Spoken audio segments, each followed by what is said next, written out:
You ever seen a stagecoach wheel just bust right off? Crack. Like a rifle shot, but dragged out, you know? Like a leg bone snapping under a horse that ain't supposed to carry that load. I was 23, dumb as dirt when I saw her tumble out onto that Wyoming dust, skirt riding up just enough to show she wasn't some delicate thing from back east. She hopped up quick, dusted off even quicker, and when our eyes locked, well, I reckoned right then she was running from something bad, and damn if I wasn't about to chase right after, like a fool pup after a rabbit. You ever meet someone and just know they're gonna wreck you? Yeah, that was her. If you're the kind who doesn't mind a little dust on your boots and whiskey in your glass, stick around. This one's worth it. Hit that subscribe button. Lord knows I could use the company. She didn't trust me. Can't blame her for that. I was just some cowboy who happened to be riding past when her world fell apart. Again, I'd learn later. The coach driver was cussing up a storm. Passengers huddled inside like scared rabbits, and there she stood, tall and proud and alone. When I offered her a ride into Red Bluff, she looked at me like I'd just offered her a snake. I carry a knife, she said. Good, I told her. Means you're smart. That got half a smile out of her. Half. I'd spend the next year trying to earn the other half. Ride started quiet. She perched behind me on old Buck, trying hard not to touch more than needed. Trail was bumpy as hell, though. So pretty soon her legs pressed up against mine, hands grabbing my waist when we hit a rut. Sweat from the horse mixing with the heat made everything sticky. Felt her heat seeping through my shirt, smelled sagebrush and maybe some lavender soap in her hair. Fancy stuff. My jaw clenched up. Been a spell since a woman was that close without it being a saloon deal, and I ain't proud of those nights. You got family in Red Bluff? I asked, trying to fill the silence. No. One word. That's all she gave me. So I tried again. What brings you out here, then? She was quiet long enough that I thought she wouldn't answer. Then, a job, boarding house, and a man who took everything else. I glanced back. Her face was stone, but her eyes, partner. Her eyes were a storm barely held back. I knew that look. I'd seen it in my own mirror after my father drank himself to death and left me with nothing but debt and a reputation I didn't earn. Man like that, I said, doesn't deserve to be called a man. She didn't respond, just tightened her grip on my waist, and I let it be. Storm came fast, the way they do out here. Sky went from blue to black in the time it takes to roll a cigarette, and the wind hit like a fist. Rain followed, cold and mean. I knew we wouldn't make town, so I turned us toward my place, a cabin, nothing fancy, but it had a roof and a stove. She hesitated at the door. I saw it in the way she stopped, the way her hand went to that knife again. I'll take the floor, I said before she could ask. She nodded and stepped inside. The cabin was small. One room, one bed, a table I'd built myself from scrap timber. I got the fire going while she stood by the window, watching the rain. Her blouse was soaked through, clinging to her in ways that made me look away fast. Not because I didn't want to look, I'm not made of stone, but because I could feel her watching me, measuring whether I was the kind of man who'd take advantage. I wasn't. Or at least I was trying not to be. I fixed us a meal. Beans, dried meat, coffee strong enough to strip paint. We ate in silence, the storm hammering the roof, and I found myself stealing glances at her. Her jaw locked tight while she chewed, fingers clutching that tin cup like it'd sprout legs and run off. Eyes skitting away from mine quick. Scared of what? Me? Or something worse? Hell, that coffee was hot enough to scald. Burnt my damn tongue. You ever been married? She asked suddenly. No? Why not? I shrugged. Never found the right time, or the right woman, or maybe I'm just no good at it. She studied me, and I felt naked under that gaze. You seem like the type who'd be good at it. What type's that? Steady. Quiet. The kind who doesn't need to prove anything. I laughed, bitter. Lady, I've spent my whole life trying to prove something. Just don't know what yet. She looked away then, and I knew I'd said too much. But she didn't leave. Didn't pull away. And when I reached for a blanket to give her, I grabbed a wildflower from my coat pocket, something I'd picked on the trail without thinking. Here, I muttered, handing it over. Ain't much. Just a scraggly flower I snagged off the trail. Her fingers grazed mine as she took it, made my gut twist a bit. Then she tucked it into her pocket and turned away. Thank you, she whispered. I didn't sleep that night. Just listened to her breathe on the bed while I lay on the hard floor, and wondered what the hell I was getting myself into. She got the job at the boarding house. Mrs. Stone, the owner, was a hard woman. Fair, but hard, and she didn't suffer fools. I saw her watching as she worked, hauling water, scrubbing floors, changing linens. She didn't complain, didn't slow down. And after a week, Mrs. Stone gave her a key to the pantry. That was trust out here. That was something. I found reasons to be in town more often than I needed. Fixing a fence near the mercantile, dropping off cattle at the rail yard, buying supplies I didn't need, just to catch a glimpse of her. Pathetic, I know. But you ever feel like you're circling something you can't name? That was me. One day, I saw some young pup from the boarding house sidle up to her, his hand on her arm, his mouth running. She smiled, polite, strained, and stepped back. But he kept pushing. I was off my horse before I knew it, my hand on his shoulder, my voice low.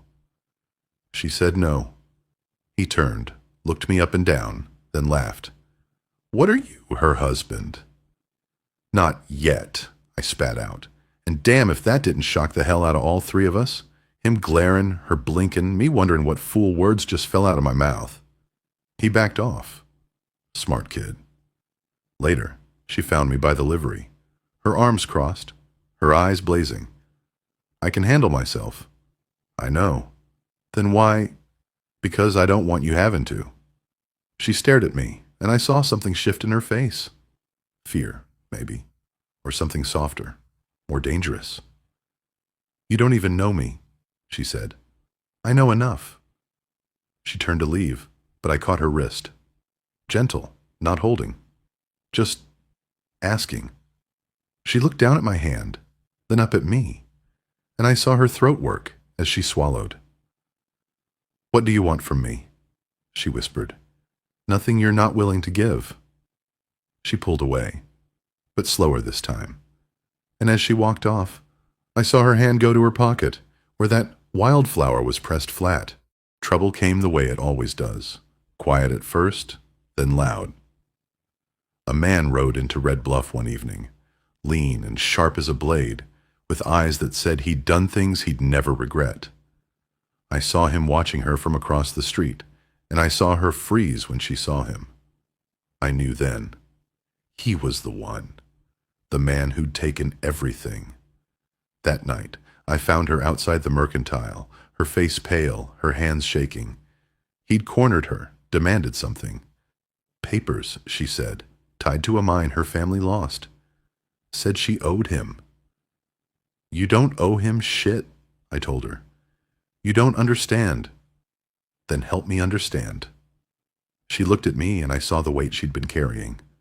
The shame, the fear, and something else.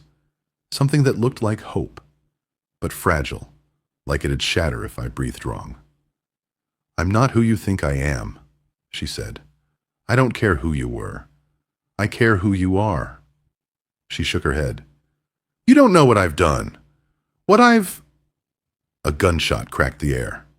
We both dropped, and I saw him, her ex, mounted, rifle aimed, not at us, but at the sky. A warning. Tomorrow, he shouted. Bring the papers, or I burn this town. He rode off, and I knew he meant it. I walked Grace back to the boarding house in silence, my hand hovering near the small of her back, but not quite touching. The night air was cold, but I could feel the heat of her shame radiating like a fever. At her door, she stopped, wouldn't look at me. "You should go," she said. "Forget you ever met me." "Not a chance." She finally turned, and her eyes were wet. "You don't understand what he is. What he'll do."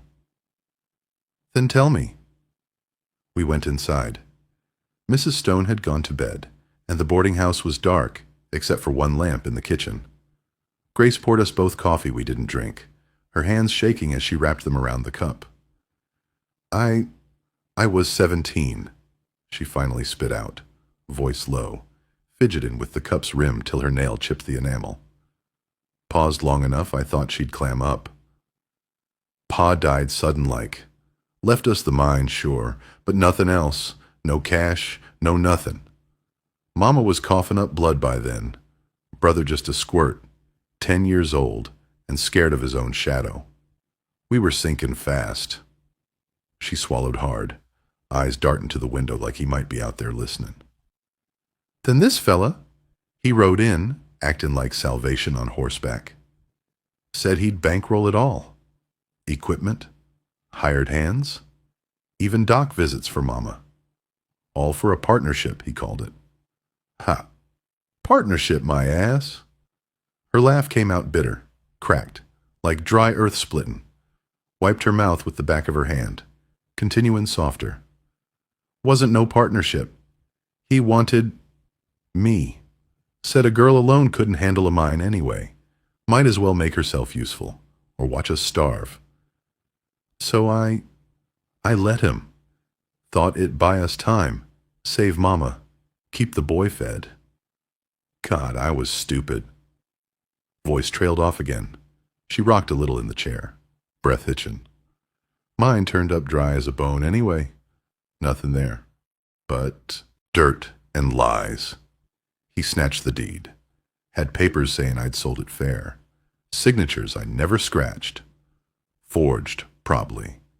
And who'd take my word? A girl who'd already spread her legs for it? Mama died that winter regardless. Brother lit out for California as soon as he could walk straight. Been running ever since, trying to outrun the whispers, the stink of it all. She looked up then, eyes wet but burning fierce, like embers in ash. Convinced myself maybe I ain't worth more'n what he turned me into. But hell if I'll let him drag me back. I reached across the table, covered her hand with mine. "You are. You don't know that." "Yeah, I do." I squeezed her fingers. "You want to know how?" She waited. "Because I was 17 once too. And I did things I'm not proud of just to eat. Stole from a man who trusted me because my belly was empty and my pride was emptier. You think you're the only one carrying shame? Partner, we've all got ghosts. Question is whether we let them own us." She stared at me, and I saw something shift in her face. Not forgiveness. She wasn't ready for that yet. But maybe hope. The fragile kind that breaks easy but grows back stubborn. "He'll burn this town," she whispered. "He means it." I know. I stood, checked my Colt, felt the weight of my rifle. That's why I'm going to find him first. You can't. Watch me. I found him that night, camped outside town, took my rifle, my Colt, and a plan that was half-baked at best. He was sitting by his fire, cleaning his gun, when I walked into the light. "You're the one," he said, not looking up, "the cowboy playing hero." "I'm not playing," he laughed. "She tell you about us? About what she did?" "Don't care." "You should. She's a liar, a thief. Took her family's deed and sold it to me, then tried to back out when the mine went dry." I didn't flinch. "She said you took everything." "I paid for it. Fair and square." "Then why you chasing her?" He finally looked at me and I saw the truth in his eyes. He didn't want the papers. He wanted her. wanted to break her the way he'd tried before. "You gonna shoot me, handsome?" he sneered. "Only if you give me a reason." We stood there, two idiots with guns, and I knew this could go sideways fast. But then I heard her voice behind me. "Stop." She walked into the firelight, her face set, her hands empty. She looked at him, then at me, then back at him. "There are no papers," she said. "I burned them. The mine's worthless, and you know it. You just want to own me." He stood, and I saw his hand twitch toward his gun. I was faster. Had my Colt out, aimed, before he could blink. "Leave," I said, "or I end this now." He looked at her, then at me, and whatever he saw made him think twice. He spat in the dirt, mounted his horse, and rode into the dark. I didn't lower my gun until he was gone. The ride back, my horse stumbled on loose shale, and I went down hard. Nothing broken, but my shoulder took the hit, blood seeping through my shirt where a rock tore the skin. Grace was off the horse before I could tell her I was fine, her hands on me checking for damage.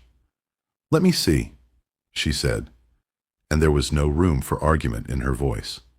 We made it to the cabin, and she sat me by the fire, peeling back my shirt. Her fingers were steady, cleaning the wound with whiskey that burned like hellfire. I watched her face, focused, fierce, and wondered when I'd started memorizing the curve of her jaw, the way her brow furrowed when she concentrated. "You didn't have to go after him," she said quietly, wrapping the bandage tight. "Yeah, I did." "Why?" Her eyes met mine, and I saw something raw there. "You could have been killed. Over papers that don't even exist. Over me." I caught her wrist, gentle, feeling her pulse racing under my thumb. "You ever do something not because it's right, but because you can't stomach the alternative? Because losing it, losing them, would hollow you out?" She stared at me, her breath catching. "That's why," I said. "I wasn't fighting for papers, Grace. I was fighting because the thought of him taking you back, hurting you again. I couldn't live with that." Her hand trembled in mine. "I'm not worth—" "Don't." My voice came out rougher than I meant. "Don't tell me what you're worth. I'm looking right at you, and I know." The fire crackled between us, leaned closer, her hand pressing against my chest, feeling my heartbeat. I saw fear in her eyes, and something else. Want, need, the same desperate hunger I'd been choking down for weeks. "I'm scared," she whispered, "of this, of you, of what it means if I let myself." I cupped her face, my thumb brushing her cheekbone. "I'm scared too. Been scared since the day that stagecoach wheel broke and you looked at me like I might be different, like I might matter." "You do," she breathed. And then there was no more talking. Back at my cabin, she stood by the fire, her arms wrapped around herself. I wanted to hold her, but I didn't know if I had the right. "You didn't have to do that," she said. "Yeah, I did. Why?" I stepped closer, close enough to see the tears she was holding back. "Because you matter. To me." She shook her head. "You don't know me. Not really. I'm not innocent. I've been with men. I've done things I'm not proud of. If you're looking for some pure untouched, I'm not." She stopped, her eyes wide. "I never asked you to be anything but yourself," I said. "Whatever you've done, whoever you were, it doesn't change what I see now." She broke then, not crying, not collapsing, just breaking open. She kissed me, fierce and desperate, and I kissed her back, my hands finding her waist, pulling her close. Her body fit against mine, like it was made for it, and I felt her shaking, not from fear, but from relief. We didn't talk after that. Didn't need to. Just held each other by the fire, her head on my chest, my hand in her hair, And for the first time in my life, I felt like I was exactly where I was supposed to be. I want to build something, I told her as the fire burned low. A place where you don't have to run anymore. She looked up at me, her eyes soft. I'd like that. Good. Because I'm not letting you go. She smiled. Full, real. And I knew I'd earned it. We got married a month later. Nothing fancy. Just Mrs. Stone, a preacher, and a handful of folks who didn't ask too many questions. She wore a dress she'd stitched herself, gold as wheat, and I wore the cleanest shirt I owned. When we said our vows, I promised to stand by her. She promised the same, and we both meant it. Years passed. The cabin grew.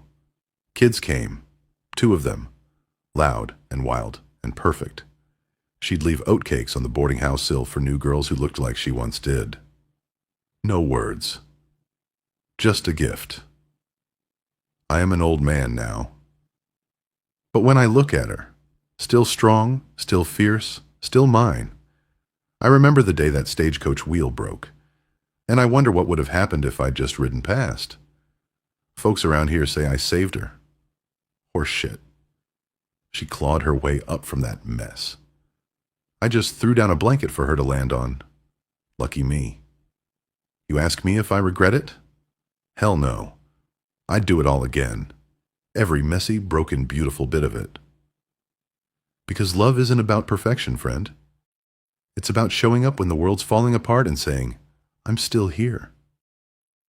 That's the only truth I know.